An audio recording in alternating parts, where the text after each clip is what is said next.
A brand new shiny watercolor palette is an opportunity that can be both satisfying and intimidating.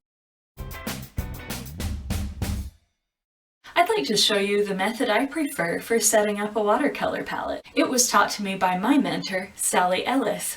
I'll show you my old palette first. Keep my reds along one side, with a few exceptions, yellows along another, greens on the corner, leading to blues, and if I had a violet, I would put it there next to my earth tones.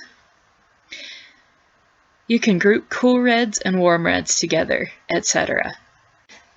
Here's how I would set up a new palette. I would get all my tubes, and I would put them where I like them. You can shift them around as much as you like at this point. Maybe you only have a few tubes, and that gives you plenty of spaces to collect more later.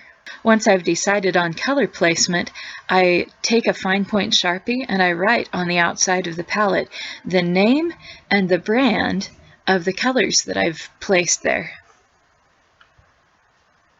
If you only have one brand, you don't need to write the brand. Any Sharpie mistakes can easily be wiped off with alcohol.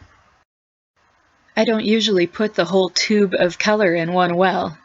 I keep a little bit back in case I want to put some in a different palette or share with someone or trade later. This also leaves room for plenty of water in the well. I only put about 1/3 to 1/2 of a tube of color in one well. The colors need to dry and cure before use, but do not tip your palette to dry to cure. I've seen this happen, and the color ran out of the well and all the way down, all the colors mixed with all the colors on the bottom. It was a disaster. Lay this flat to dry.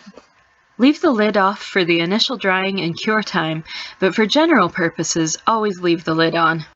I left the lid off once, and all of the colors got full of lint and dust, and it got really nasty.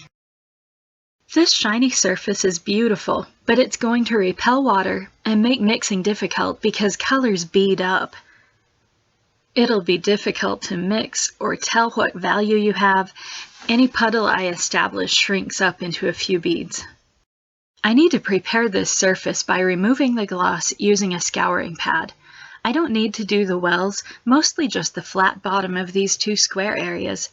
I lightly abraded the surface, just enough so the shine disappeared. I did the same on the lid's mixing areas and any other area I thought I might ever mix paint on. After a bit of use, it will be fully cooperative. This will be so fun, I can't imagine ever finding a better palette. Some surprises of paint on palettes are so beautiful they deserve to be photographed.